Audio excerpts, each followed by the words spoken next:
పెళ్ళిళ్ళైనా ఫంక్షన్లైనా మా తెలంగాణలో చాలా మటుకు ఈ ఆలుగడ్డ వంకాయ టమాటో కర్రీ అయితే ఎక్కువగా చేస్తారండి. దీన్ని ఎలా చేయాలో చూపిస్తున్నాను. చాలా సింపుల్ అండి చేసుకోవడం కూడా. దీనికోసం ముందుగా కుక్కర్ పాత్రలో ఆయిల్ వేసేసుకొని జీలకర్ర ఆవాలు కరివేపాకు ఉల్లిపాయలు మిరపకాయలు వేసి బాగా వేయించుకోవాలండి. ఇవి వేగిన తర్వాత అల్లం వెల్లుల్లి పేస్ట్ అలాగే పసుపు కూడా వేసేసుకొని అంత బాగా మిక్స్ చేసేసుకోవాలి.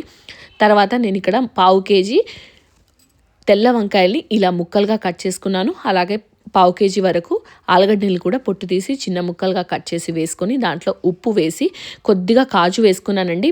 మంచి టేస్ట్ ఫ్లేవర్ రెండు వస్తాయి. ఇవన్నీ వేగిన తర్వాత ఒక పావు కేజీ వరకు టమాటోల్ని వేసి దాంట్లో ఉప్పు జీలకర్ర పొడి ధనియాల పొడి అలాగే కారం కొద్దిగా గరం మసాలా వేసేసుకొని అంత బాగా మిక్స్ చేసేసి అంత వేగింది అనుకున్నప్పుడు కాస్త వాటర్ యాడ్ చేసి కుక్కర్ మూత పెట్టి ఒకే ఒక్క విజిల్ తీసుకోవాలండి. అంతే మనకు సూపర్గా ఈ పెళ్ళిళ్ళు ఫంక్షన్ల స్టైల్లో మనకైతే ఈ వంకాయ ఆలుగడ్డ కర్రీ రెడీ అయిపోతుంది. లాస్ట్లో కొత్తిమీర జల్లేసుకొని సర్వ్ చేసుకోండి. అద్దరిపోతుంది టేస్ట్ అయితే. వీడియో నచ్చితే లైక్ చేసి షేర్ చేయండి.